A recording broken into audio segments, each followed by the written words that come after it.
Madam Speaker, the bill enhances the regime of the Mental Capacity Act passed in 2008. The bill will allow professionals to become donees and court-appointed deputies under the Act. It also gives the court additional powers to manage cases where a donee's or deputy's powers may need to be revoked, restricted or suspended.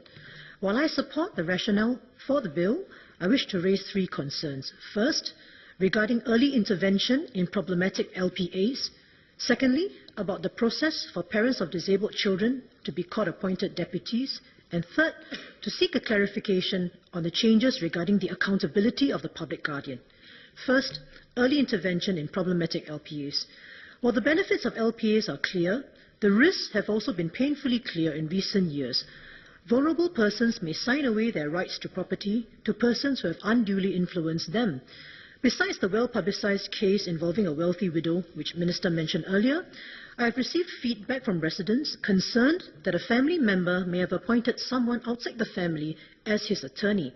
In these cases, it is foreseeable that sometime down the road, when the LPA is activated due to mental incapacity, the attorney and the family may have disagreements and disputes over how the person should be cared for or his properties dealt with. I am not saying that a person is not entitled to appoint someone outside the family as an attorney.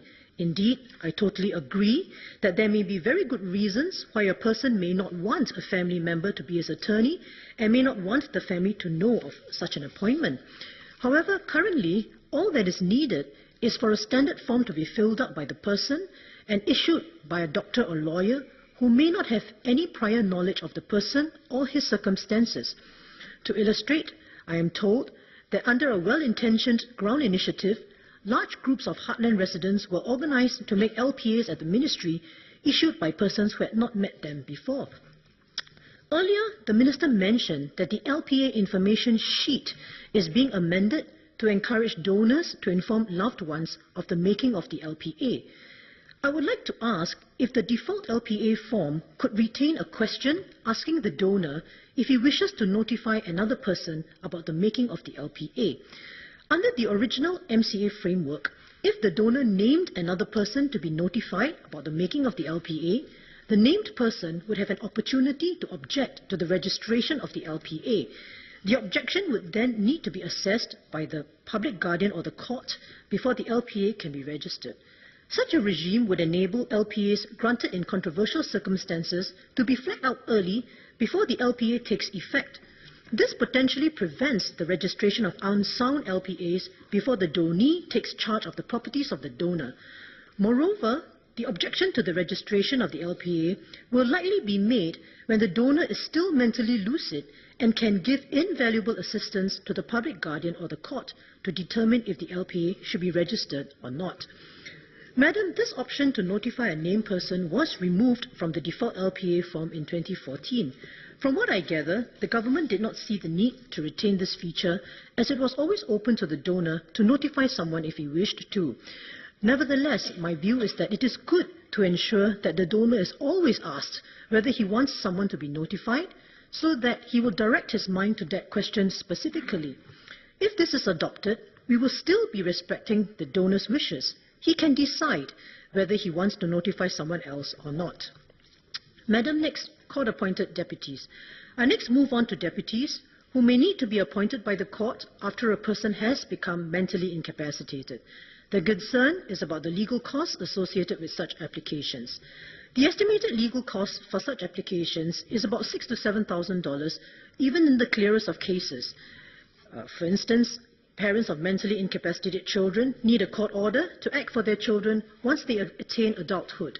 It is clear that these parents would continue to care for their children with or without a court order. At last year's Committee of Supply debate, we were told that the ministry would work with the court to simplify the process and improve accessibility of the court processes, and also to reduce the cost to make it easier for the families.